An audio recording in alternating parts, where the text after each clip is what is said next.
Nightmare was flying across the twilight plain, ignoring all obstacles. He cut through the snow, maneuvered between giant boulders, and crested hills and jumped across deep canyons, his steel hooves sending sparks flying from the weathered stone. The dark Destroyer was swift like a shadow, moving with innate grace and incredible speed. Sunny was sitting in the saddle, holding Jet. In the past, she had been in his embrace, and being so close to her would have made his blood boil. But right now, he did not feel anything. Not just because Soul Reaper was cold and lifeless like a corpse, but also because his heart was just as cold and lifeless. He did not feel much except for deep, dark rancor. There was no time to either. Sunny might have joked about how this journey would be akin to a picnic, but their situation was still dire. East Antarctica was teeming with nightmare creatures, and he was not conceited enough to think himself capable of slaughtering entire hordes of them. Sunny knew that he was strong, but he also knew the limitations of his strength. He had just been taught a bitter lesson on that topic by the Winter Beast, after all. Right now, his best friends were caution and speed. His shadows were scouting ahead, searching for nightmare creatures that lay in wait. Some he would avoid. Some he would escape by relying on how swift Nightmare was. Steering clear of the migrating hordes was not too hard, but the smaller swarms and solitary abominations were a challenge. Still, Sunny had not been forced to summon Saint yet, let alone enter battle himself. They traversed a good distance, then hid in a deep ravine, waiting for a large horde to move away. After the river of monsters was gone, Nightmare dashed forward once again. Rinse and repeat. Finding a safe spot to enter the dream realm was proving to be more difficult than he had thought. There were places where the pull of the call was not strong enough to disrupt their anchors, but all of them were crawling with nightmare creatures. Slaying the abominations was not out of the question, but Sunny felt reluctant to create a lot of noise. Who knew what else would be attracted by the sounds of battle? And so, further and further they went. Eventually, he had to admit that solving their problem was not going to be a fast affair. As such, Sunny had to change his tactics. Good thing we're on the same side. In the end, it did not take long for Jet to slaughter the small swarm of awakened abominations. She killed them with her bare hands, regaining a little strength with each kill. Throughout all of this, her face remained unnervingly calm, like that of someone focused on a boring chore. Then, a disturbing little smile appeared on it. Sunny was forced to remember his first conversation with Teacher Julius. Back then, the old man had called Jet a murderous savage and a psychopathic killer. Sunny used to think that people were prejudiced against Jet because of her background. But now, knowing what he knew, he could see how strangers could have come to the conclusion that Soul Reaper enjoyed killing simply for the sake of killing. Very few people knew that she needed to constantly absorb essence to survive, after all. And who wouldn't be unsettled after witnessing something like this? When the last of the nightmare creatures fell to the ground, Jet straightened and closed her eyes for a moment, exhaling with satisfaction. She looked like a fiend that had just crawled from the depths of hell, awash in blood, body riddled with ghastly wounds, and eerily beautiful despite all that. Shaking his head, Sunny emerged from the shadows and went about dressing down some of the abominations to collect meat. At the same time, Saint started salvaging soul shards. Jet remained motionless for a while, then looked at him. There was some vitality now in her eyes. She smiled and said, "What are we doing now?" Sunny looked at her somberly. "Now, go wash yourself. You might be dead, but I'm not. I can still smell things." Sometime later, they were hidden in a small cave at the bottom of a deep canyon, sitting in front of a fire. A piece of monster meat was roasting on it, filling the cave with a delicious smell. Sunny was a bit sullen because it had taken all his knowledge of wilderness survival to make the small fire. The snowy reaches of Antarctica weren't exactly the best place to search for fuel. He had almost been forced to use the divine flames of the cruel sight to cook, which would inevitably result in an atrociously burned dinner for him. Currently, Sunny was passing time by trying to play a simple melody on a flute made of emerald bone. Kai would have probably become ill if exposed to his musical talent, but Jet didn't seem to mind. She stared at the fire, flames reflecting in her icy blue eyes. After a while, she suddenly said, "I can smell things too, you know. When I am sufficiently full of essence, my aspect might only give me a semblance of life, but it's a faithful imitation." Sunny lowered the emerald flute and looked at her gloomily. "What I'm hearing is that you want to rob me of some of this meat, right?" Jet lingered for a moment, then grinned. "Right, that is exactly what I meant. I'm hungry too." He sighed, then hung more meat above the fire. "You should have just said so. Gods, what is up with me always ending up with gluttonous women? It just never ends." Sunny turned the meat over. After a while, following a whim, he asked, "How did you end up with such a wicked flaw anyway? I thought mine was bad, but if I survived the first nightmare only to be killed by the spell during the assessment, I would have been pretty upset." He did not understand how it would work. Jet lay down, staring at the stone roof of the cave. She sighed, then shrugged slightly. "No, it wasn't during the assessment. I did not survive the first nightmare.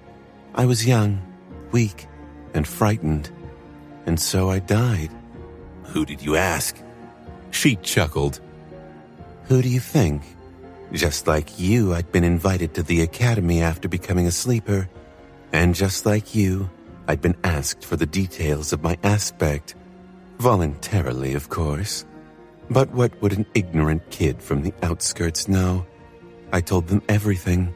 And from that moment, they had a wonderful leash to keep me on." Jet remained silent for a few moments. "That is fine, though. Even without it, I would have chosen the same. I'm happy with how things turned out. Still."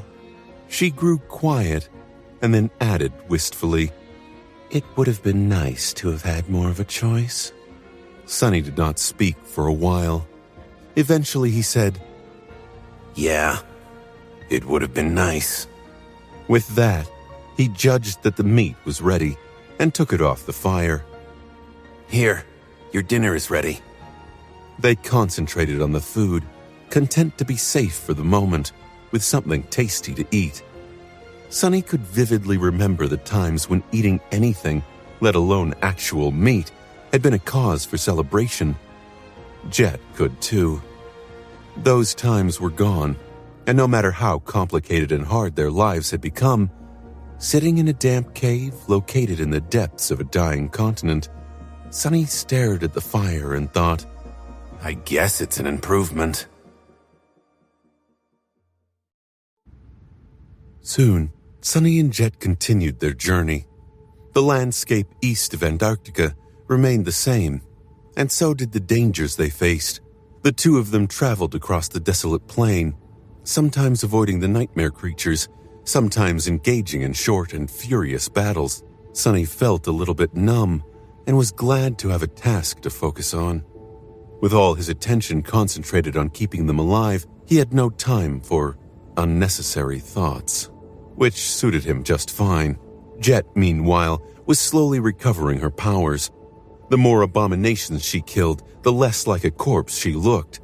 At some point, she allowed herself to summon a few memories and was now wearing a light suit of armor that was made of black, lusterless leather.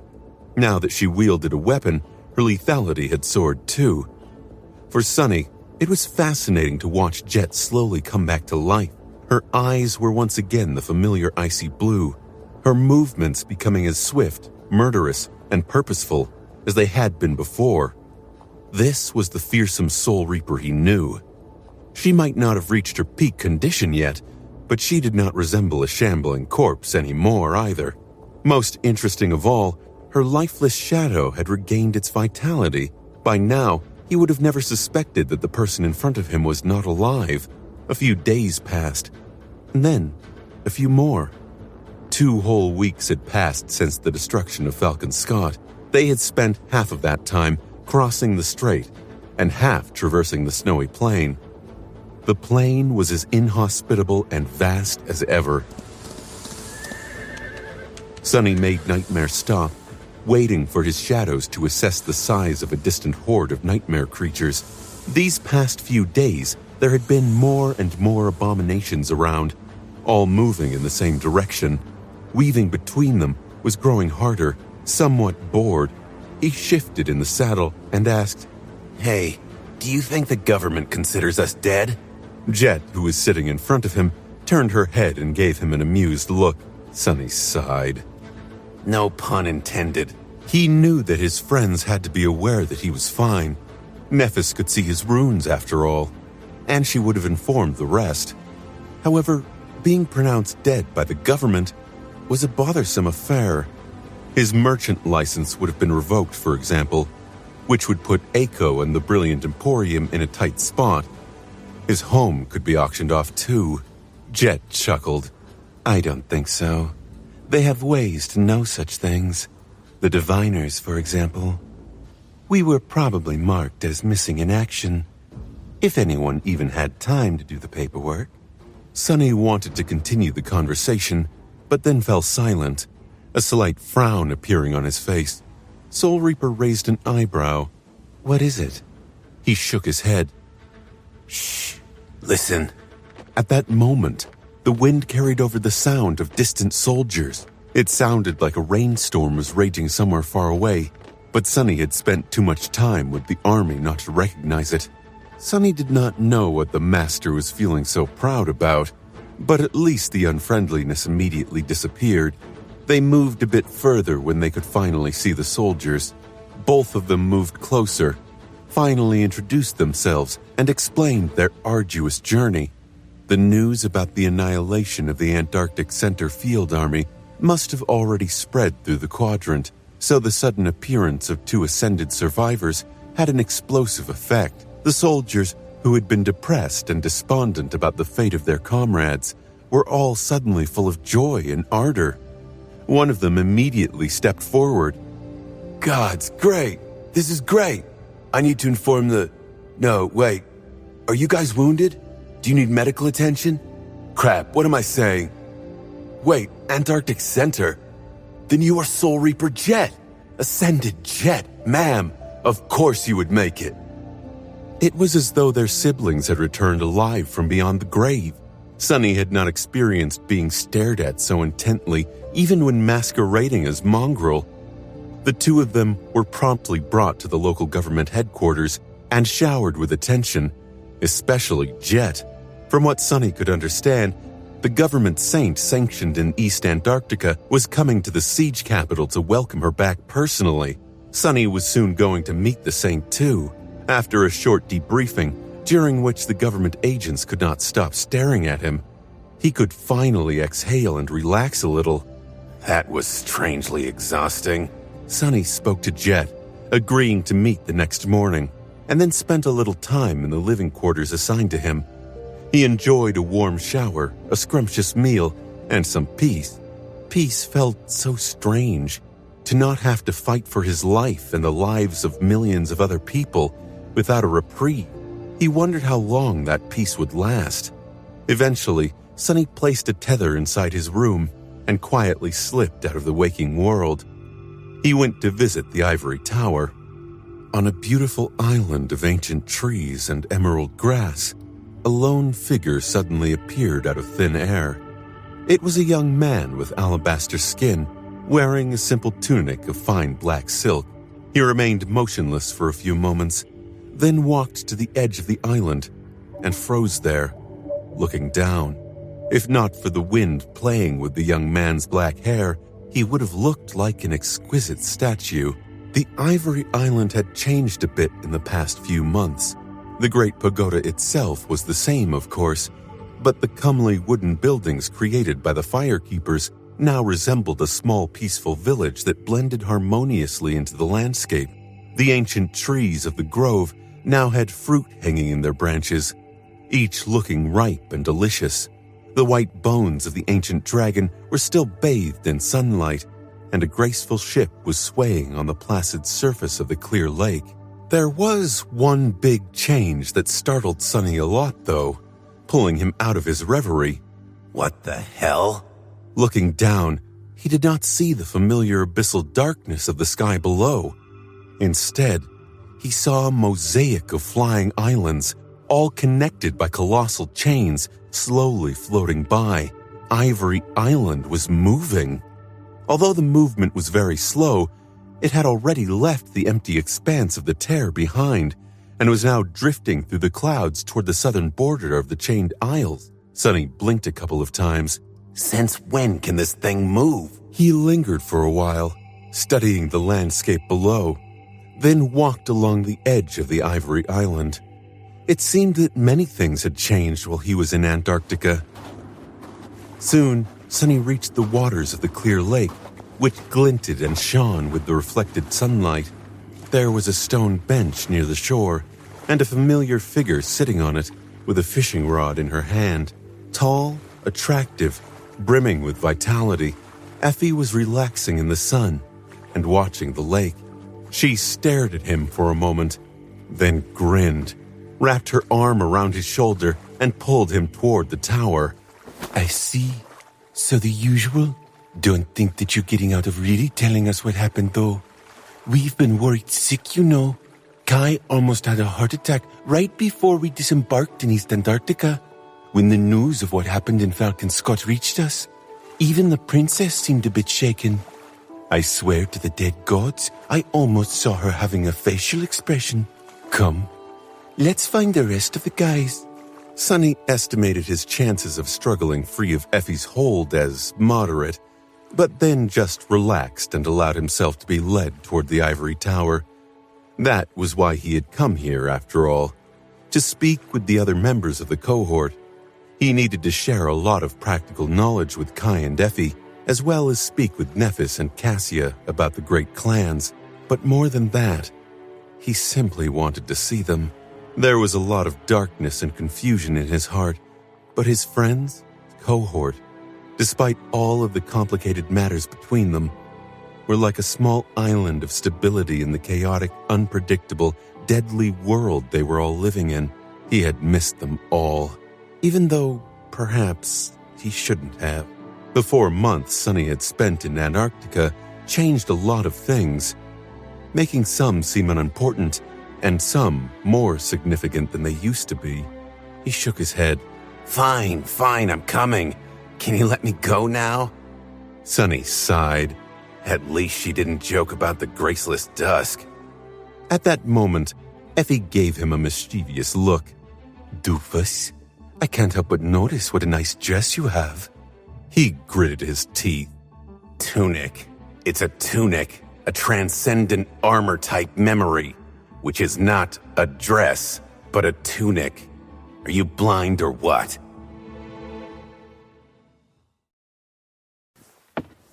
The great hall of the ivory tower made Sonny shiver, just like the last time he had seen it. It was bathed in bright sunlight that poured through tall and narrow windows. A circle of chains lay in the middle of the hall that was the gateway. There was no one here, but Effie pulled Sonny to a staircase that led to the underground level of the tower. Its roots were deep, seemingly reaching into the very heart of the island. That stairwell spiraled along the outer wall of the pagoda, and there was a tapestry of beautiful carvings on the ivory stone. The carvings told the stories of the golden age of the Kingdom of Hope long before it had been destroyed by the Lord of Light. Wait, I don't think that there was a way down before. Was it hidden? Confused, Sonny silently followed Effie. Eventually, the two of them reached a vast circular chamber at the bottom of the stairwell. Sonny had never been here before, but expected it to be similar to the lowest level of the Ebony Tower, and indeed, it was. However, it was also entirely different. The duplicate tower created by Nether was full of darkness, and there was a ghastly mountain of discarded mannequins occupying the center of its underground level.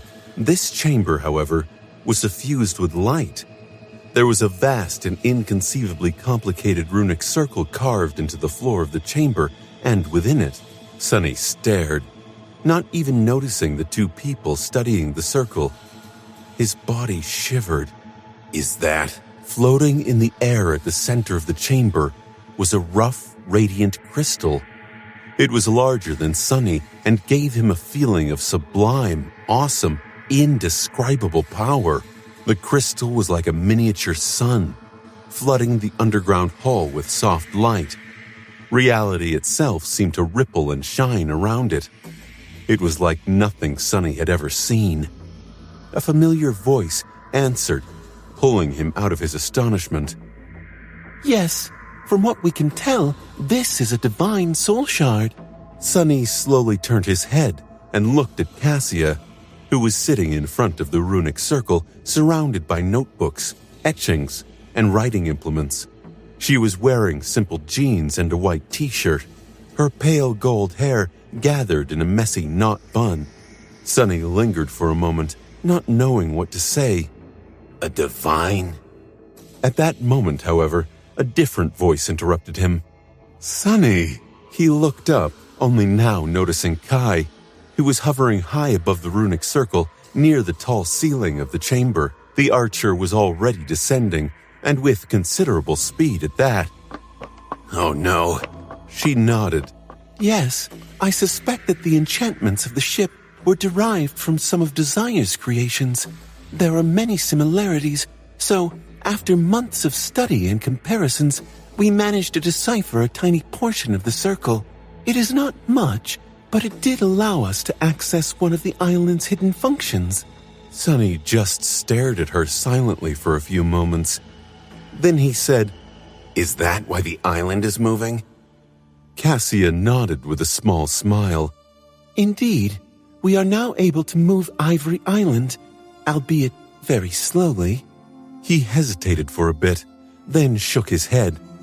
Am I the only one who is freaked out by a damn divine soul shard? It's divine. Where did Hope get a divine soul shard? Effie glanced at the radiant crystal and shrugged. There were only 6 gods, but there were plenty of creatures of the divine rank. The former mistress of this tower included. Sometimes they fought side by side, sometimes they fought against each other. Well, of course they did. Considering how terrifying this demon of desire was, is it so surprising that she had a divine soul shard or 2? In fact, I am kind of disappointed that we didn't find way more incredible treasures in her basement. Makes sense though.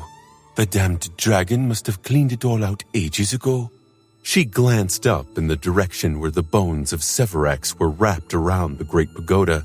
Kai's face darkened a little. He sighed. Why are we talking about this stuff anyway? Sunny is finally back. He has to be sick of military rations. Let's go, guys. I bet dinner is almost ready. Sunny gave him a long look. Mind if I stay and drool at that shard a bit longer? I mean, it's a divine soul shard. Can you imagine how much that thing costs? Kai shook his head and said, his voice full of resoluteness, No, you can't. I'm going to feed you, and don't even think about resisting. Sunny looked at the radiant crystal one last time and sighed. Well, all right. I guess I can go for a bite. As they went back up the stairs, Sunny couldn't help but think about what he had seen in the stone chamber at the root of the great pagoda. The circle of runes, the sublime crystal hovering in the middle of it, had to be the core of Hope's Tower, as well as of the whole island, the very heart of the citadel. But what was its purpose? An easy conclusion would be that the divine soul shard was the energy source that powered the enchantments keeping the Ivory Island afloat. But that did not make any sense, as the runes had been carved by the Demon of Desire herself, which meant that the enchantments had been created before her kingdom was destroyed. Back then, it had been simply a prospering land. There had been no islands, let alone flying ones. Come to think of it, Sunny was not entirely clear on how the Kingdom of Hope had become the Chained Isles. Had she suspended the remains of her shattered kingdom above the devouring flames herself to preserve at least some of it? Or had it been arranged by Sun God? There were other questions too. If the Divine Soul Shard was the heart of the Citadel, was it powering the Gateway? But the Gateway was only created recently, after the Seed of Nightmare had been conquered. The spell made it appear, not hope. Had the spell created entirely new enchantments or built upon the existing ones? Cassia had said that there were other functions of the Citadel she had yet to master. What were they exactly? Now that Sonny started thinking about it, he realized that he didn't really know much about citadels. That word is just used to describe a human stronghold built around a gateway in the Dream Realm. He had visited, too, the Sanctuary of Noctis and the Ivory Tower. No. Actually, the Crimson Spire would have become a citadel, too, if it had not been destroyed. Was there perhaps more to the citadels than he had known? Did all of them have hidden functions? Sonny glanced at Cassia, who was tracing the stone wall with her fingers as she ascended the stairs. I actually learned a bit about Hope's runic sorcery back in the Nightmare. If you want, we can compare notes later. Cassia turned her head and smiled with some excitement. Although most advanced technology did not work in the Dream Realm, similar to how it failed in the vicinity of Nightmare Gates, more primitive devices functioned perfectly well. There were expensive but much more convenient spell tech solutions too, so while you couldn't really have something like an electric stove or a refrigerator here, you could have a wood stove or an ice box, as well as analogs that worked on essence. Sonny also noticed several large crates of cooking ingredients, beverages, and snacks, which had obviously been delivered from the waking world by the members of the cohort. He did not pay that much attention, though, because someone was standing in front of the stove, stirring the source of the delicious aroma. A generous amount of fried rice that was being cooked in a bowl-shaped frying pan, tall, slender, with beautiful silver hair, and wearing a white apron. Wait, an apron? Sonny blinked a couple of times. Hearing their steps, Nephis looked over her shoulder and called out, "It's almost ready." Then she suddenly tensed and slowly turned around. Neff's face remained as calm as ever, but there was a hint of agitation in her striking gray eyes. "Sonny." He remained silent for a moment, then looked past her. "Sure. You better turn around, though. Don't burn our dinner."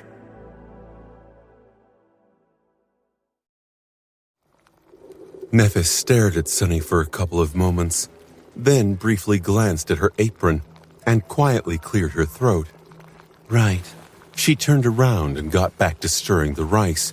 A couple of seconds later, she added without looking back, "You'll have to wait for a couple more minutes. And welcome back, Sonny. Did you make it out of the Antarctic Center all right?" Sonny wondered how much Changing Star knew about the situation in the Southern Quadrant as he followed Cassia, Effie, and Kai to sit behind a dining table. Settling on a wooden chair, which was far inferior to his own shadow chair, he sighed. I wouldn't call it all right, but yes, I made it out. I'm already inside a siege capital in East Antarctica.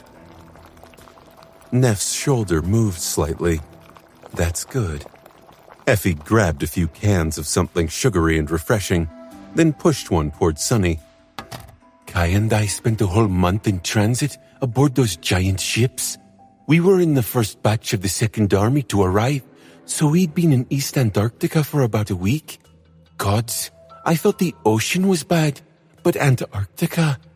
I have never seen so many nightmare creatures in my life. Not even here in the Dream Realm. It's like the two worlds switched places. Kai nodded somberly. Indeed. Even though there were secure evacuation corridors between the inland siege capitals and the harbor strongholds, we had to fight a couple of battles just to reach our designated sector. Luckily, there were no casualties. The Second Army was twice the size of the First Army, so it was going to take 2 trips for the naval convoys to bring all of it to the Southern Quadrant. Both Effie and Kai were in the first wave of reinforcements, which was why they had made landfall around the time Sonny himself reached East Antarctica. Sonny looked at them wondering. East Antarctica was a large place, and it was not a given that their paths would cross until the end of the operation. He really hoped that they would, though. Effie shook her head. Enough about us. What happened to you? You look a bit different, Sonny. I'm so sorry, Sonny. You've been through a lot. Sonny closed his eyes for a moment. The heart-wrenching memories of the Antarctic Center clawed at his heart, making him want to surrender to a dark and boundless emotion. With a smile, he shook his head. We've all been through a lot. On the Forgotten Shore and in our second nightmares, we've been through hell after hell. But it did really feel different this time. Maybe because I was responsible for other people, and maybe because it was happening right here on Earth, not in some distant place. With that, Sonny glanced at Effie and Kai, then said, trying to cheer them up, You don't have to worry too much, though. Now that the operation is in its second phase, things will calm down a little. East Antarctica is in a much better spot than the Arctic Center. There are more soldiers, more awakened, more saints, and many fewer obstacles in the way. Sure, it's going to be a tough campaign, and unexpected variables are bound to emerge, but I feel like the worst part is over. With some luck, we will all manage. He smiled, then secretly threw a glance at Nephis. She was now a part of one of those unexpected variables. Would Neph have something to say to him? As if feeling his gaze, Changing Star turned around and walked their way, soon placing plates of fragrant rice and vegetables in front of each member of the cohort. Her apron had disappeared at some point in the past few minutes. Sitting down, Nephis pushed the plate with the biggest portion toward Sonny, which caused Effie to stare at her indignantly. Neph coughed. What? Eat, everyone, before it gets cold. They turned their attention to the food, and, for a while, Sonny felt delightfully at peace. It was so strange he had gone through so much and had changed so much, but now that he was back with his friends, it was so easy to slide into a familiar role, smile and laugh as if he was the same old Sonny. It felt natural, even if a small hidden corner of his heart remained dark and cold, untouched by the peaceful warmth of their reunion. Still, it wasn't a bad feeling. Allowing himself to relax, Sonny concentrated on the food. It had been a long time since he got to eat something Nephis had cooked. The fried rice with vegetables was indeed much better than military rations. It was delicious. The small dinner was very enjoyable for Sonny. In fact, after being under crushing pressure for pretty much the entire past 4 months, this sudden moment of levity made him feel like he was on the verge of melting into a puddle of jelly.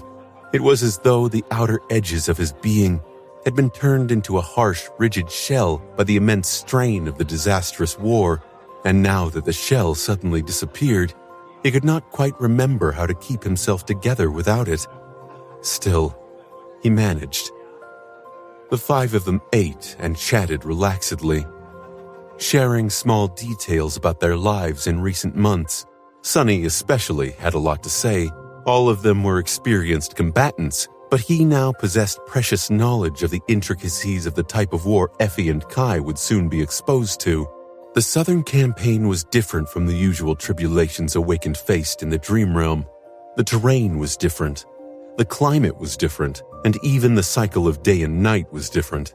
More importantly, the forces arranged against them were different, as were the forces on their side. In Antarctica, Ascended and Awakened had the support of mundane soldiers and modern technology. Sonny had learned a tremendous amount of lessons about how to bring the two together, in no small part because he had commanded a mixed force of awakened and mundane people in conditions so desperate that anything less than perfect cohesion would have meant certain death. Unlike him, who had been a part of a small and exceedingly elite unit, both Kai and Effie were placed in command of large detachments consisting of rank-and-file soldiers. To them, this practical knowledge was more valuable than gold. Small things like using fire resistance enchantments to increase the tactical flexibility of MWP flamethrowers efficiently triaging mundane soldiers that had been infected by the spell, managing the ammo consumption of the vehicle turrets, about the essence consumption of the awakened, and 1,000 more things like this could only be learned through experience or being taught by someone with such experience. Of course, his friends were bright people and immensely talented warriors. In time, they would have reached the same conclusions, but that time could very well cost many lives. That was why Sonny was in a hurry to share his hard-won expertise. The only problem was that going over everything was bound to take way more time than they had. So, at some point, he simply used the Blessing of Dusk enchantment of the Graceless Dusk to establish a mental connection and share his insights more directly. Needless to say, his sudden ability to transmit thoughts telepathically startled his friends greatly. Effie flinched, almost falling from her chair, and looked at him with wide eyes. Ah! What the hell, Sonny? You're in my head. Sonny let out a resentful sigh. Damn them. He gritted his teeth, staring into the distance with a harsh expression. Suddenly, the shadows in the corners of the hall seemed much darker. This is insanity. Sonny shook his head, feeling a strong desire to break something. This is pure madness, Neff. I've been told that the great clans have long given up on the waking world. Standing aside and watching the lives of hundreds of millions of people be destroyed is already unforgivable. But coming to mess things up even further is just beyond all reason. I just don't understand. Changing Star looked at him evenly. Then a strange, joyless smile slowly appeared on her face. I can help you with that. Sonny frowned. What exactly do you mean? Nephis sighed, then looked away. You've done a lot in the past 4 months, Sonny. Cassia and I might not have gone through as much as you have, but we haven't been idle either. We've managed to discover a few things, although not as many as I would have liked. After all, it has only been a few months. They don't trust me much yet. She paused for a moment. This war between valor and song has always seemed a little strange, and now I think I know why. A lot of things remain unclear, but we did solve the most important mystery. Changing Star looked at him and said, The true reason why the great clans are at war. Do you want me to tell you? That will certainly help you understand. Sonny remained silent for a while, looking at Nephis with a somber expression. Eventually, a dark smile appeared on his face. Pray tell. Neph sighed, then stood up and started gathering the dirty plates. Her movements were calm and unhurried, as if they had not been discussing matters that could very well decide the fate of the whole world. Help me do the dishes? Sonny blinked, amused by the mundane banality of her request. He lingered for a moment, then shook his head and went about giving Changing Star a hand. As they cleaned the plates in the cold water produced by either a memory or the ivory tower itself, she started talking. I've known for a long time that the great clans, especially Song and Valor, were opposed to each other, despite being outwardly unified. The symptoms of the approaching war were quite apparent if one knew where to look. However, the reasons for this animosity have always eluded me. Key Song and Anvil had been comrades once after all. Well, I guess it doesn't really matter. My father was their comrade too. Sonny hesitated for a moment. Do they really need a reason, though? Power is already reason enough. Both have an unimaginable amount of it, but in my experience, those who possess great power are the most greedy for more. Nephis slowly shook her head. Maybe, but they are not fools. This war of theirs is too ill-timed and too destructive. The great clans stand to lose more from it than they would gain. There are other powers to consider too. The House of Night, for example, even the government, or Asterion, wherever he might be. If both Song and Valor are weakened by the clash, the lesser threats might very well swoop in to finish off the victor. She paused for a bit. So, I suspected there had to be something else at play, and it turns out there is. Although I only learned of it recently, I still don't know why the hostility between the two great clans has suddenly escalated so much. Now, of all times, it seems like a terrible time to go to war. However, I think I do know the true source of their conflict. Not exactly. Once a transcendent becomes a supreme, they do unlock another ability, one that is tremendously powerful at that. You might call it a supreme, ultimate, or pinnacle ability, I guess. But a domain is something separate from the supreme ability. It is another innate function of the aspect, just like controlling soul essence or accessing the soul sea is a natural progression of one's ability to express their power. She lingered for a moment. Within their domain, a sovereign is nearly invincible. Mind you, I don't know everything about it just yet.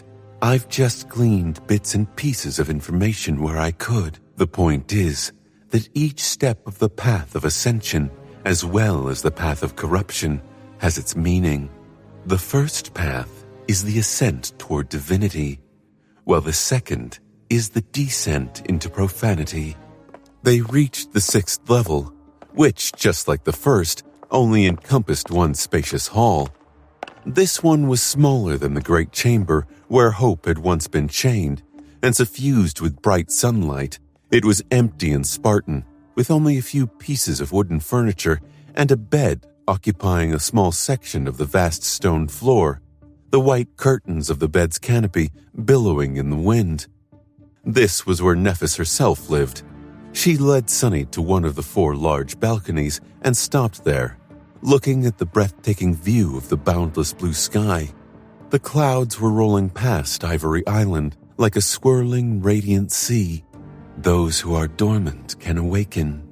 After that, some rise above the mundane and take the first step toward the divine. Becoming ascended, others descend into the abyss of corruption and become fallen. That is the meaning of the second step, rise or fall. The essence of the third step is transformation. Ascended truly transcend their mundane origin, becoming transcendent. Fallen become corrupted by the dark abyss, and are thus called corrupted. Sunny looked at her and frowned. Awakening, ascension, transformation. He thought before speaking out loud. What about the 4th step then? What about the great and the supreme? Nephis met his gaze, her cold gray eyes shining with the reflected sunlight. The essence of the 4th step is authority. I guess a god has to be a god or something, or someone. In the 4th step, the sovereigns start to coalesce their domains, and that, I think, is much more important than all other forms of power they possess. I think only the domain can pave the way for a supreme to take the next step on the path of ascension and become sacred. Sunny looked down at the rolling sea of clouds. He was considering Neph's words. Some of what she said was common knowledge. People had long theorized that there was a profound meaning to the way the spell named different ranks. Ascended were called ascended because they had risen above their human nature. Transcendents were called transcendent because they had broken past it, assuming some traits of the divine. The Supremes, then, took another step toward godhood, and that step seemed to be tied to authority. It made sense because that progression was similar to how nightmare creatures grew in class. The tyrants were all about rule and authority too. However, there was something in what Nephis had told him that caught Sunny's attention. He glanced at her and asked, Did you say start to coalesce their domains? That word meant much more than one would think. If there was a start, there also had to be an end. Much more importantly, it hinted that a domain was not something that Supreme simply gained. There was a process to it. Neff smiled. Indeed, you caught on to the very heart of the issue. The domains are not set in stone, as all other forms of power. They can change and be changed. Simply put, a domain can grow. I suspect that it must grow for a Supreme to realize his or her potential, and therefore, a domain can also be diminished. Sonny's eyes gleamed. He was starting to understand. I see now, of course. It makes so much sense, he thought to himself. He looked at her intently, the shadows around him growing darker. And how exactly do domains grow? Changing Star lingered for a moment, then turned to look at the sky. Well, it's hard to say. All domains are unique, after all, just like all aspects are unique. However, there are some common things that not all of them most likely share. So I would say that there are two ways. One is the natural way. That was how the ancient people of the Dream Realm spread their authority and built their domains. Sonny slowly nodded. People like Noctis and Otto of the Nine had also been awakened. However, he knew very little about how they reached higher ranks of power. There had been no nightmares in the ancient past, nor had there been the spell. It also seems that not all citadels are created equal. Some are very special and much more desirable, like Bastion or Ravenheart, or this island. It is not a coincidence that each of the great clans had fought to conquer one of the locations marked on the map you found in the Ebony Tower. Sonny looked at her sharply, considering the implications. Bastion, Ravenheart, the Ivory Tower. From what he knew, each of these places had served as the stronghold of one of the daemons. The House of Night had the fourth one. The fifth was located in the utterly lethal Hollow Mountains, which Clan Valor had nevertheless put a lot of effort into exploring, disregarding the danger. And the sixth one, the last one, considering that Weaver did not seem to have possessed a stronghold, the sixth one was the Black Pyramid Far? The pyramid seemed to be somehow tied to the Chain of Nightmares. Sonny took a deep breath. So, what exactly are you trying to say? Nephis shook her head. Isn't it obvious? Both Anvil of Valor and Ki Song need to expand their spheres of influence to perfect their domains. However, there are only so many human citadels to go around. This means that two domains, or at least these particular two domains, can't coexist. For one to be perfected, it has to swallow the other. She grew quiet for a moment, and then said somberly, That is the true reason for the war between their clans. Sonny looked away, an ugly grimace contorting his face. A sense of dark, viscous anger was smoldering in his heart. Neff sighed. Antarctica will be the first major battlefield of this war, but it won't be the last. Most of it will be trapped in the Dream Realm after both sides deliver their strikes. But the first act is also the most important. If one of the clans manages to gain momentum in the southern quadrant, their advantage might very well snowball into an unstoppable avalanche. So, their clash in Antarctica will be extremely fierce and bloody. Anvil is sending his daughter there. Morgan will lead Valor forces in the southern quadrant. That alone shows how serious his intentions are. Changing Stars studied the clear skies, then turned to Sonny and said, her voice even, So now, do you understand? Sonny remained silent for a while, responding only when the pressure of the flaw started to turn into searing pain. Yeah, I think I understand. Many things became clearer now. Finally, he knew more about the Sovereigns and about the power they wielded. Awakened, masters, and saints, all of them were bestowed with great strength.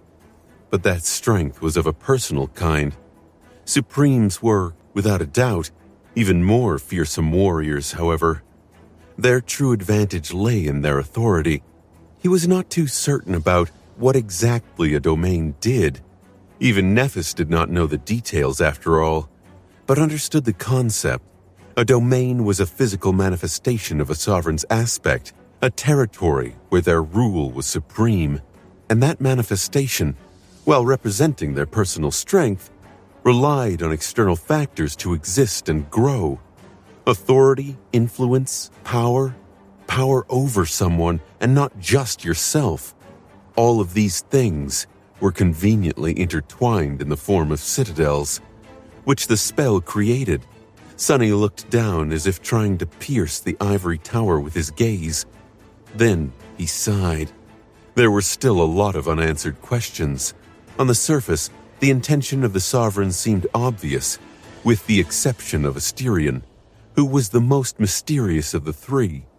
They had established their domains in the unique citadels that had once belonged to the daemons, and then slowly expanded their rule, uplifting loyal ascended to sainthood, and eliminating those transcendent who refused to swear fealty to them, thus failing to become the vessels of their domains.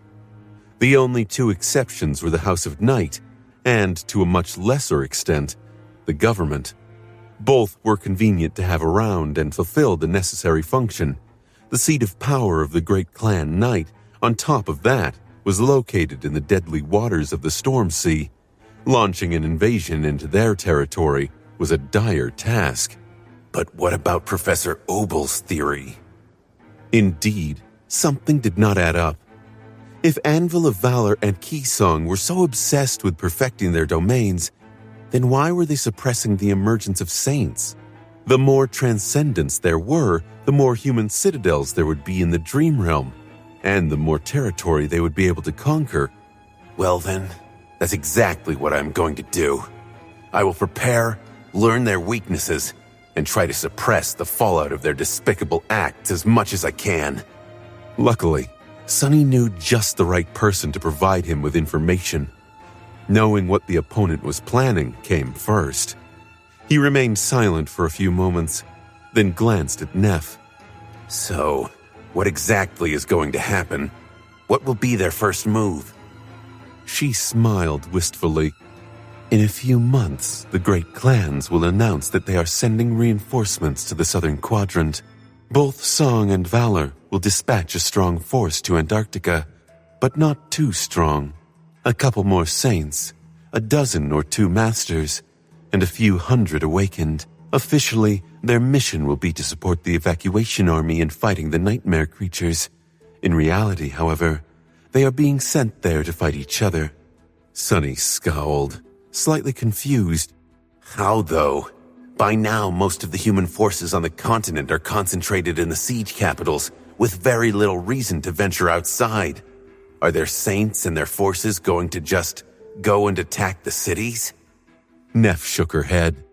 No, at least I think they won't. Not unless there is a very good reason to. In truth, they won't be staying behind the walls of the siege capitals most of the time, because they have a secondary goal as well, one that requires going outside and attacking the nightmare creatures. He tilted his head a little. And what goal might that be? Changing Star simply looked at him, and a moment later, Sonny's eyes widened slightly. The pyramid. Nephis nodded. Song and Valor are going to be in a race to conquer it. They will search for nightmare gates that can be used to establish a beachhead in the unexplored region of the Dream Realm, where the Black Pyramid is located. Once they find a comparatively safe fort, they will use the call to transport their saints, masters, and awakened there, establishing temporary outposts. She paused, looked at him, and continued. These outposts will be used to launch expeditions toward the pyramid. The end goal is to find a relatively safe place near it, build a true fortress there, and then use that fortress as the staging ground for the conquest of the tomb. Changing Star lingered for a moment. It might be easier to think of it in terms of the Forgotten Shore. Each gate is connected to a seed of nightmare somewhere in the region. Some seeds might be in the depths of the Crimson Labyrinth, and everyone who follows the call to the area around them will be drowned by the Dark Sea. Some seeds, however, might be located on higher ground. Those who enter the dream realm near these seeds will be able to survive and then slowly make their way through the labyrinth. The end goal is to find a place like the Dark City, build a fortress akin to the Bright Castle, and then use it to conquer the Crimson Spire. What an apt metaphor. Sonny couldn't help but smile darkly. They might find out that this task is much harder than they imagine it to be. In theory, such a plan seemed solid. Each of the hundreds, if not thousands, of nightmare gates in East Antarctica was connected to a seed of nightmare in the region surrounding the tomb of Ariel. By relying on the call, these gates would be used to enter the dream realm somewhere near the corresponding seed. Then, by pinpointing a suitably safe area and the gate connected to it, the great clans could transport their forces into the dream realm without risking instant annihilation. These forces would then explore and fight their way toward the Black Pyramid. The region could contain several citadels. By conquering one, Song or Valor would be able to establish a safe and stable corridor to ferry fighters and supplies over. If there were no citadels except for the tomb of Ariel itself, though, the Saints would have to play the role of ferrymen. But the mysterious desert was utterly lethal. It was much worse than even the Forgotten Shore, and the forces of the great clans would not only have to fight against the endless flood of nightmare creatures populating it, they would also have to fight against each other. Sonny couldn't help but shiver. Nephis, meanwhile, simply nodded. I guess there is none. So, are we going to meet you in the southern quadrant? Changing Star shrugged. If you wish, or you can stay out of this mess entirely. You have made it very clear that you don't want to have anything to do with the great clans and their war, so it's up to you, if and how much you get involved. Sonny smiled darkly.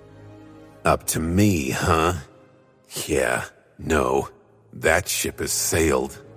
He really could hide in some remote siege capital, use his service record and exalted status to get himself a cushy assignment, and spend the rest of the campaign relaxing as much as anyone could relax in Antarctica. However, was he willing to? Did he want to? Not really. If I do not go to hell, who else will go? Sonny had once told the Sin of Solus that the great clans were free to act with impunity because there was no one around to hold them responsible. He did not wish to teach anyone lessons in responsibility, but he did want to teach those bastards a lesson in humility. The harsher and more painful the lesson, the better. I'll make them pay. If I go to hell, I'll drag them with me. Sonny looked at the boundless blue sky, then turned to Nephis and smiled. See you in Antarctica, then. Summer had come to Antarctica. The winds still brought with them a piercing chill, but it was warm enough for the snow to thaw under direct sunlight. Gurgling streams of water turned East Antarctica into a land of countless brooks and numerous lakes, which all glistened in the sun or drowned in the shadows of the tall mountains. The sun itself was distant and cold, but it never disappeared from the blue expanse of the sky. Just like there had been no end to the night, now there was no end to the day. The twilight of the long dawn had gradually turned into daylight, and now that October was in full swing, the whole continent was suffused with bright radiance, and would be for the next 5 months. The situation on the continent, however, was far from light. It was grim and dire, as if Antarctica had submerged deeper into an endless cycle of dreadful nightmares. The chain of nightmares was escalating with each day, and the evacuation army was forced to take more and more desperate measures to withstand it. The remains of a once thriving city were buried under thawing snow, with the skeletal remains of tall buildings rising above it like dark cliffs. This settlement had not been chosen to become a siege capital, and so it was abandoned at the start of the campaign. Now it was nothing but a desolate ruin. From time to time, that ruin turned into a battleground, sustaining even more damage. Currently, a furious battle was coming to an end on the streets of the abandoned city. A patrol of soldiers had been chased here by a swarm of nightmare creatures and forced to stand their ground. The humans had fought violently and almost defeated the attacking abominations. But sadly, the sounds of the combat awoke a fiend that had been slumbering in the ruins. The creature had to tread a bloody path through the remaining abominations and then slaughtered the soldiers. Now, only one of them remained alive. Lieutenant Cat Fine was struggling desperately with the controls of her MWP, but it was out of use. The mighty machine had been damaged too severely and toppled, its vestibular systems going completely offline. She could have brought it back up, relying on nothing but her piloting skills, but most of the limb hydraulics were destroyed, and the frame itself was bent and torn, large sections of the alloy armor already missing. Even the coolant pathways were breached, turning the pilot's cabin into a scorching inferno. The paint she used to decorate its walls with drawings was blistering and melting, and Cat Fine herself felt as if she was going to melt too. But of course she wouldn't. The abomination that had slaughtered her squad was currently on top of the MWP, clawing at the war machine with its powerful limbs. The armor was parting before the terrifying claws like paper. Each strike sent a concussive shockwave through the frame, tossing Cat Fine up and down in the tight confines of her safety harness. The creature was going to kill her long before the heat had a chance to. Curse it! There was just no way for her to fight against a fallen demon, and that was what the creature was most likely. At least the awakened leader of the patrol had called it that before being killed by the fiend. But even knowing how hopeless the situation was, Cat Fine stubbornly controlled the only functioning arm of the MWP, bending it at the elbow to press the 7 barrels of the kinetic machine gun installed on the forearm of the war platform to the abomination's side. The barrels spun, unleashing a flood of heavy tungsten rounds into the demon's impenetrable hide.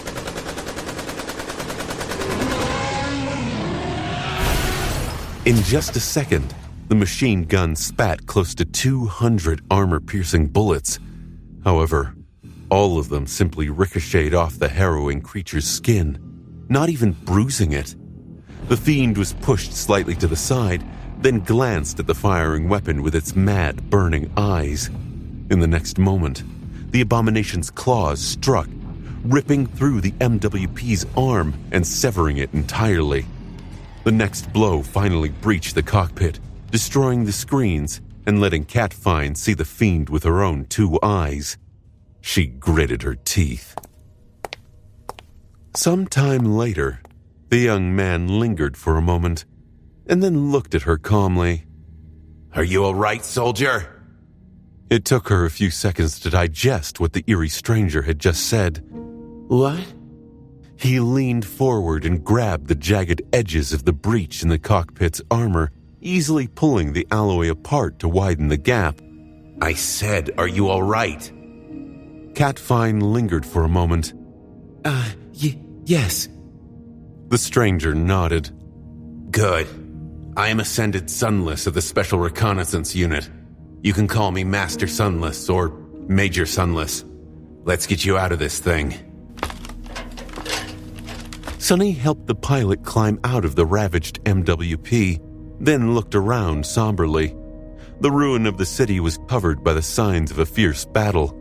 Sadly, he had been too late to arrive. Most of the soldiers were already dead. Damn it. He had noticed the commotion in the ruins by chance while making his way through the wilderness to accomplish a different mission. If not for the habit of sending his shadows in a wide circle around him, Sunny would have never even known that a squad of human soldiers had been trapped here. He used Shadow Step to arrive there as quickly as he could, but ended up saving only one. With a sigh, Sunny summoned the Endless Spring and handed it to her. Here, drink some water. The pilot kept staring at him strangely, but he was long used to such stares. He gave her some time, then took the glass bottle back and asked, making sure to keep his voice neutral, I'm sorry about your comrades, but how did you guys end up in this sector? Did you not receive the message that it was designated as a black zone by Army Command? The young woman grimaced. We did, sir, but by then it was already too late. We were on a routine patrol along the 7th evacuation corridor when we came under attack from a swarm of nightmare creatures. We beat them back and pursued, sadly. A few minutes later, a gate opened right behind us. We were quickly surrounded and had to run for our lives. We ran and... She sighed. Sunny patted the pilot on the shoulder. I see. I know a thing or two about bad luck, Lieutenant. It can get anyone. You did your best. Internally, he was shaking his head. Corridor 17. That place just attracts trouble, doesn't it? Corridor 17 connected one of the largest siege capitals in the region to the coastal fortress. Maintaining it was of vital importance to the evacuation effort, but recently it had become harder and harder to keep the area clean. Ever since reaching East Antarctica, Sunny only had 3 goals: turn the ravenous fiend into a shadow, become a tyrant, and prepare for the arrival of the great clans. He had spent fragments on the little imp first, then hunted down numerous abominations in hopes of forming the 5th Shadow Corps. Now, he was mere days away from catching up to Neff. As for the 3rd goal, Sunny had made good progress on that front too. As he thought about it, his communication device suddenly came alive, and a familiar voice resounded in his ear. Where the hell are you, Sunny? He smiled slightly. Sorry, Jet. I've been delayed a little. Are you still en route? Her voice came through the static, sounding a little out of breath. Yeah, and I have a nasty swarm of abominations on my tail. Sunny nodded. I'll send Mongrel your way. Lead them to the rendezvous point, and she'll take care of everything. I'll arrive in a few hours.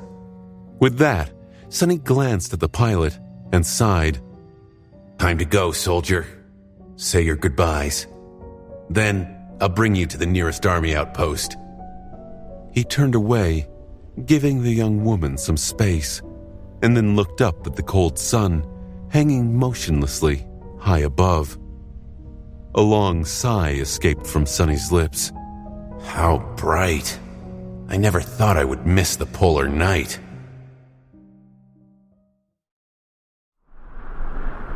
The pilot did not spend a long time bidding farewell to her comrades. By that point in the campaign, everyone had experienced loss and defeat. The soldiers had not grown numb to watching people die, but they did become used to it. Death had always surrounded those who fought against the nightmare spell, and here in Antarctica, it was even more inescapable, both for the awakened and for the mundanes. When the young woman returned, however, a confused expression appeared on her face. Sunny raised an eyebrow. What? The pilot pointed. Where did my MWP go? He looked back. The wrecked war platform was, indeed, gone. In its place, hidden behind a pile of dirt, sat an ugly little creature. It was hurriedly pushing a piece of bent alloy into its wide, toothy mouth with both hands. Noticing that someone was looking, the creature froze for a moment and feverishly continued to chew on the armored alloy as if afraid that it would be taken away. Sunny rolled his eyes. That little bastard right there ate it. Don't mind him. It was hard to imagine that the scrawny imp had devoured the massive machine, considering that it was dozens of times larger than him, But that was exactly what had happened. Sonny did not know what kind of infernal engine was hidden in the imp's stomach, but the little guy's appetite was inexhaustible. Anything that entered his mouth disappeared without a trace, and there were very few things that his sharp teeth couldn't rip apart. What happened next was a truly ghastly experience for Sonny. He endured it by bitterly fantasizing about killing the vile little creature for the second time. However, it was worth it in the end. The scrawny fiend regained its ability to travel through shadows. Later, Sonny learned that the process of gaining new attributes and abilities was rarely, if ever, so easy and fast. The fiend had already possessed a high affinity to shadows thanks to being one, and Sonny himself was even more unique. He was a divine shadow after all. Those two reasons made it possible for the little imp to inherit a vestige of his power in one go. As to how the bastard had managed it the first time around, Sonny had no idea. Maybe the inherent adaptability of the scavengers resonated with the infinite formlessness of shadows. Maybe the wretch had simply gotten lucky. The point of it was that he couldn't just command the gluttonous scavenger to devour a nightmare creature and expect the same to happen. It took a long time and a lot of corpses, suitable ones at that, for the imp to grow in the right direction. Luckily, he was not limited to only eating flesh. This was why Sonny was currently concentrating on feeding the imp all kinds of steel, alloy, and mystical metals. The ravenous fiend's bone armor had been rather spectacular, but he was determined to come up with something even more indestructible. Watching as the scrawny bastard hurriedly finished chewing on the last piece of the broken MWP, Sonny smiled slightly, his eyes shining with ominous glee. Eat. Eat more, trashling. I need to fatten you up. The imp suddenly shivered and looked at Sonny with wide, terrified eyes. Sonny suppressed a menacing grin and dismissed the imp, then looked at the pilot. I got him as an echo. Come, let's go. We need to hurry. As a scout, Sonny constantly had to traverse great distances across the abomination-infested wilderness of East Antarctica. He would usually ride atop Nightmare or glide through the shadows with incredible speed, but right now, neither of these methods was an option. His steed was with Saint, and he obviously couldn't leave the stranded MWP pilot behind by turning into a shadow. Theoretically, Sonny could carry the young woman on his back and run, which would be faster than limiting his speed to that of a mundane human, but he was not too desperate to save time. There was an army outpost relatively close to the ruined city, and although normal patrols would be slaughtered if they tried to take the convenient shortcut, nothing that dwelled there could threaten Sonny. As they followed a small river that snaked between hills, Sonny summoned the runes and glanced at the list of his shadows. It read, Shadows, Onyx Saint, Soul Serpent, Nightmare, Ravenous Fiend. Sonny concentrated on the last string of runes, summoning a detailed description of the little bastard. Shadow, Ravenous Fiend. Shadow Ring, Transcendent. Shadow Class, Devil. Shadow Description. A pitiful little creature traveled through the nightmarish land, harboring a bitter grudge in its tiny heart. Driven by resentment and spite, it suffered many trials and conquered untold dangers to become a marvelous devil. But fate was unkind.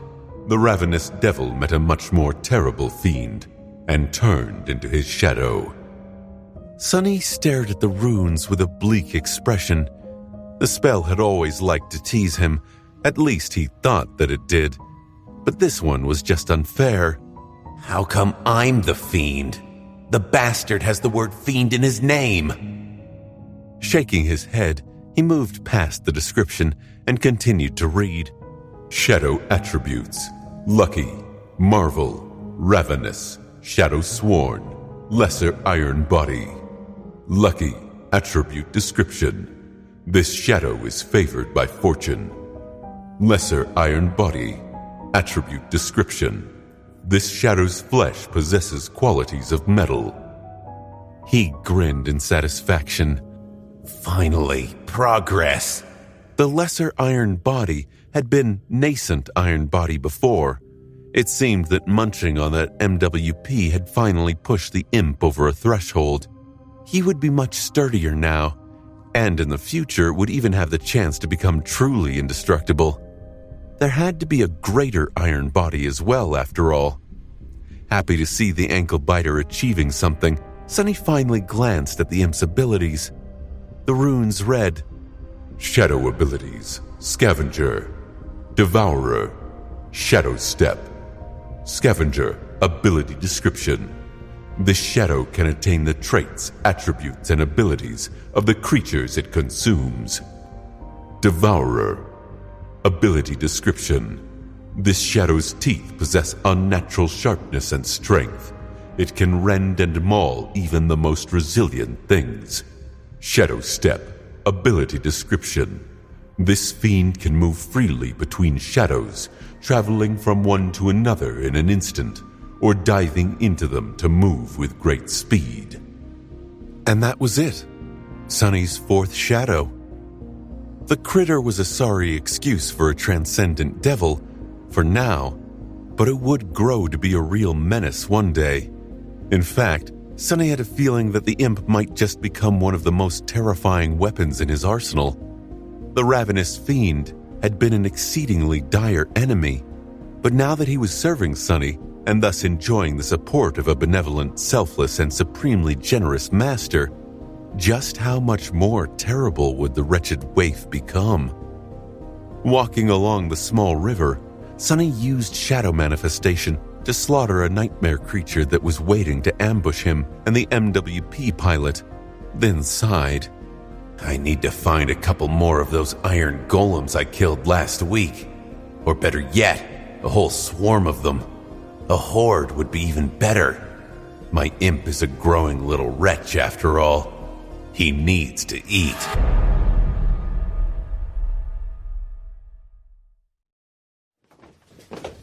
Soon, they reached the army outpost. There had been a few nightmare creatures that attacked them on the way, including an especially vile, corrupted monster. Sunny tore the former apart with hands woven out of shadows, and cut the latter down personally with a blade created the same way. These days, he tried to avoid getting his own hands dirty, mostly using shadow manifestation to slaughter the enemy. Sunny wanted to hone and refine his mastery of manifestation, and for that, he needed a lot of practice.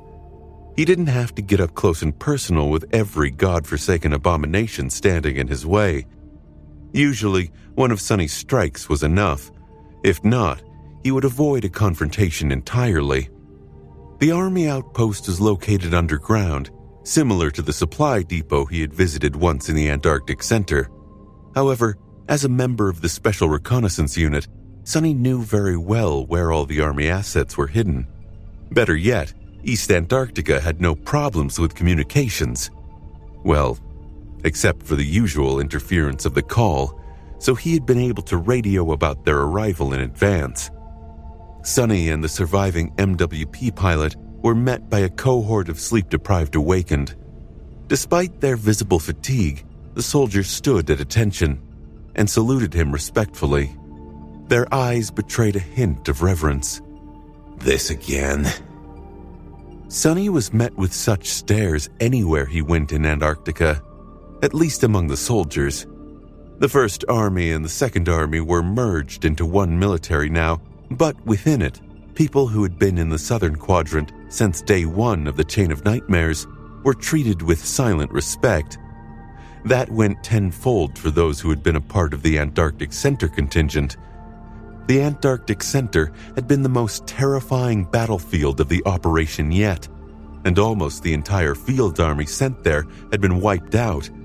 There were only a few survivors here and there, mostly those who had been among the evacuated wounded. Needless to say, Sunny was both a veteran of the Antarctic Center and an Ascended. That was why most soldiers treated him with veneration. Master Sunless, sir. He nodded at the welcoming party and handed over the MWP pilot to them. The young woman had done well keeping pace with him on the way to the outpost, but now that they had reached safety, she looked to be on the verge of collapse. Of course, it was not at all surprising. Sonny sighed and glanced at the awakened. He hid himself in the shadows of a rusted wreck and studied the ruin. There were bodies of nightmare creatures floating near one of the towers, painting the water black. Each of them seemed to have been killed by a single arrow. Sonny observed the area for a few minutes, noticing strange ripples and more abominations hiding underwater. Finally satisfied, he activated his comm and contacted Jet. Reaper, it's Devil. I've arrived. A few seconds later, her voice came through the static. Took you long enough. Where are you? He looked around. Southern shore near an old wreck on the slope of a flat hill. Jet took a few minutes to respond. I see it. Move west for about 1 kilometer, then follow a collapsed tower into the lake. From there, you'll be able to see 3 huge smokes. In the middle one, near the top. Get here as soon as possible and be careful of the water. It is teeming with schools of tiny, hungry fishes. Sonny lingered for a moment. Got it. What about the target? Soul Reaper responded in a few seconds, her voice sounding a bit tense. It's in the middle of the lake.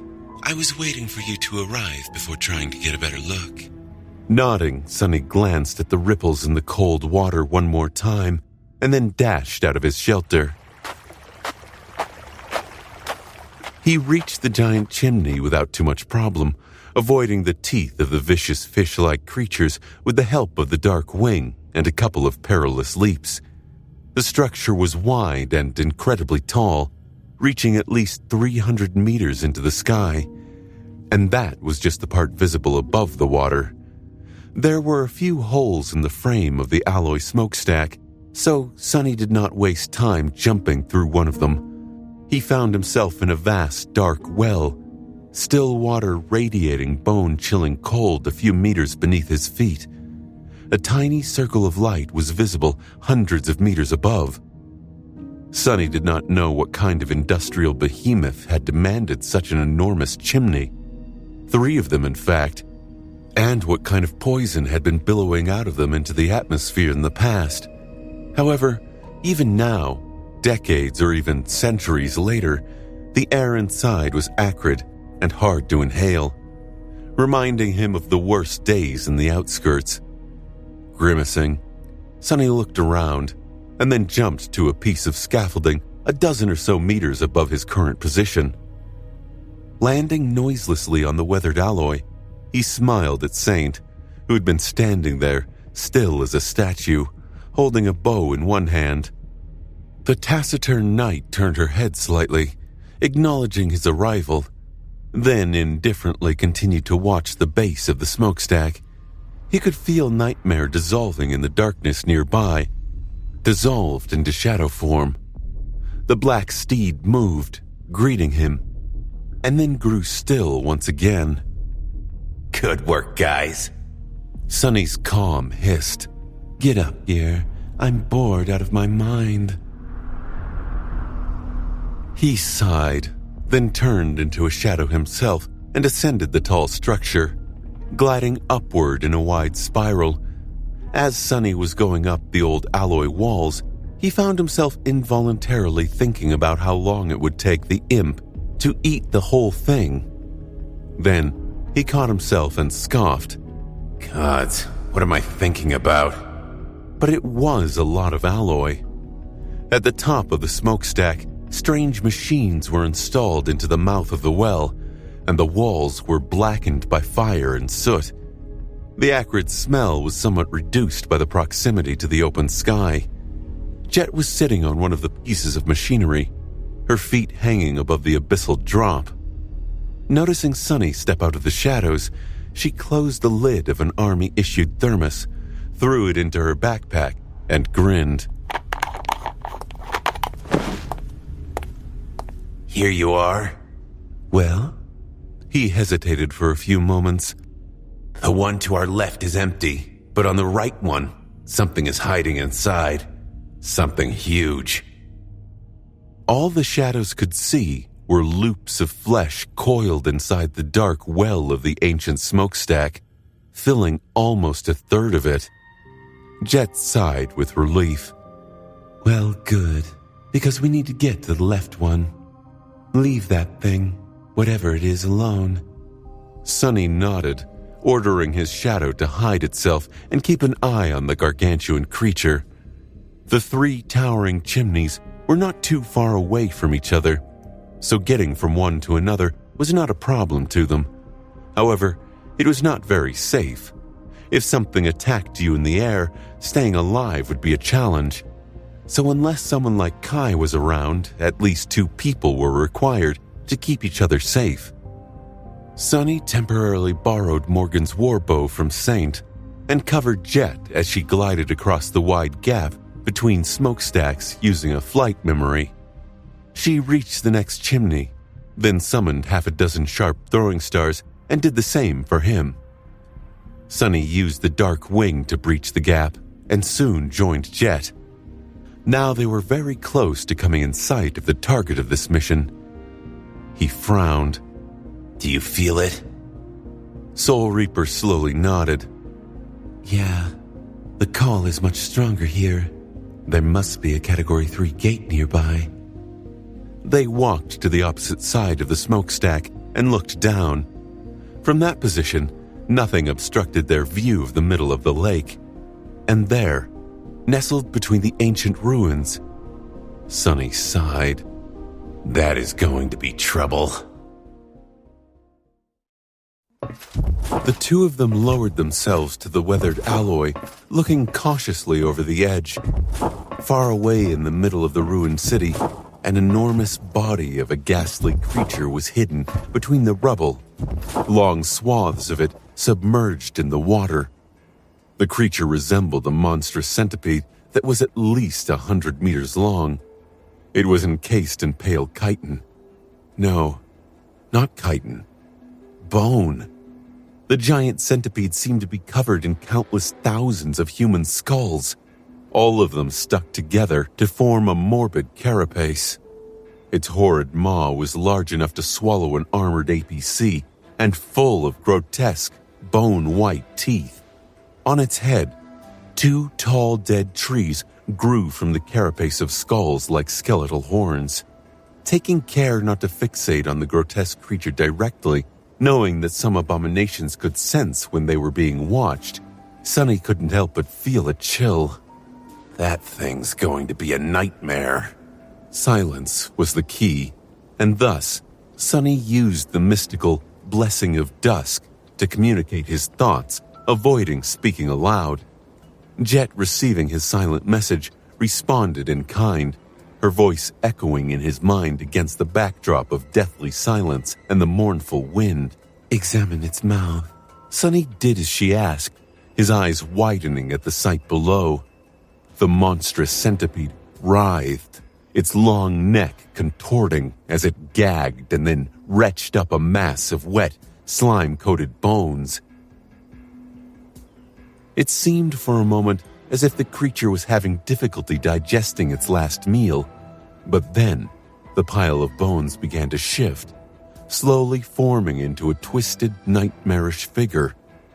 Rising unsteadily, the abomination stumbled away and vanished beneath the water's surface. Sonny's brow furrowed in disgust. How many of these abominations had the centipede spawned? After a brief pause, he turned to Jet, his voice grim. It's one of those corrupted tyrants. As the ghastly centipede continued its grim work below, both Sonny and Jet held their breaths, fear dancing in their eyes. Time seemed to stretch as they watched, their minds racing. Eventually, the connection with headquarters was severed, and Jet looked at Sonny. They're concerned about that monster. We need to stay put and observe. Report if it moves. Sonny's heart sank as he looked around. the wind biting into his flesh, the acrid smell lingering. I guess I'll catch some sleep. Jet's eyes widened in shock. What? I get to sleep first. I haven't slept in ages. A gloomy stare from Sunny. Another sigh. All right, you go ahead. I'll watch over our friend here. Why does she even need to sleep? She's not even alive. Hours passed. Shifts changed. And the tyrant continued its macabre work. When it finally moved, Sunny and Jet were quick to action, reporting to Army Command and preparing to follow. 2 entire companies were dispatched to face the abomination, the Wolves and the Night Singers. Sunny's face twisted into a crooked smile at the thought of reuniting with old comrades Effie and Kai. The battle to come promised to be one for the ages. For the next few days, Sunny and Jet stealthily pursued the Skull Centipede. These days were long, tense, and perilous. Not only did they have to brave the wilderness, but they also had to keep up with the ghastly abomination while not being seen or sensed by it. On a few occasions, they had almost been discovered, barely managing to salvage the situation at the last moment. Sunny was not sure what would have happened if the creature had found them. With Saint supporting the 2 scouts from the shadows, they at least had a slim chance of slaying the tyrant. But a battle like that would be a dire one. It would have to be one of those battles where he was forced to put everything on the line, only surviving by the skin of his teeth. In the past, Sunny had fought plenty of battles like that. He had grown so used to walking the thin line between life and death that he did not even consider such things unusual anymore. That mad balancing act was just par for the course. However, he also knew that he would not remain on the winning side forever. If he kept risking everything, his luck was bound to run out one day. After Falcon Scott, his way of thinking about things shifted. Sunny was now much more experienced, and with that experience came cold, calculating prudence. His chances of defeating the Skull Centipede and its army of bone abominations would be much higher with the support of 2 entire companies of Awakened. And so, he was determined to meet this enemy on a battlefield of his choosing, with the odds stacked in his favor as much as the circumstances allowed. Jet agreed. They followed the plan and put all their effort into remaining hidden. The centipede slithered across the vast plains of East Antarctica, eviscerating everything in its path. It had no mercy for the other nightmare creatures and slaughtered swarms of them like helpless ants. After each massacre, the giant abominations would devour the corpses of its prey and coil its body into a macabre burrow of skulls, then writhe and spew out more bone fiends. The centipede's army continued to grow as it advanced through the wilderness. With each day, Sunny and Jet grew more and more despondent. It had been hard to tell at the start, but now there was no denying it. Sunny let out a relieved sigh. Finally. A hunt like this one was not easy to arrange. Simply deploying troops outside the siege capital was a dangerous task by now. The wilderness was teeming with numerous nightmare creatures, and an expedition force risked drowning in a horde of them before even reaching the intended target. It took a lot of courage and competence to navigate a course through the enemy territory. If the target was on the move, the task only grew that much harder. Luckily, this time, Army Command was receiving constant updates on the creature's location from Sunny and Jet, so tracking its path had been easier. And now, finally, almost every piece was in place. All that remained was for the scouts to join the assault force and spring the trap on the menacing tyrant. Sunny smiled. Let's go then. They silently abandoned their shelter and made a wide circle around the location of the Skull Centipede. Ben moved away with as much speed as they could allow themselves without risking attracting the attention of migrating hordes of nightmare creatures. Half a day later, Sunny and Jet arrived at the shore of a wide river. The landscape made it so that there weren't many places to cross it for many kilometers around, with only a single ford formed by a scattering of giant boulders.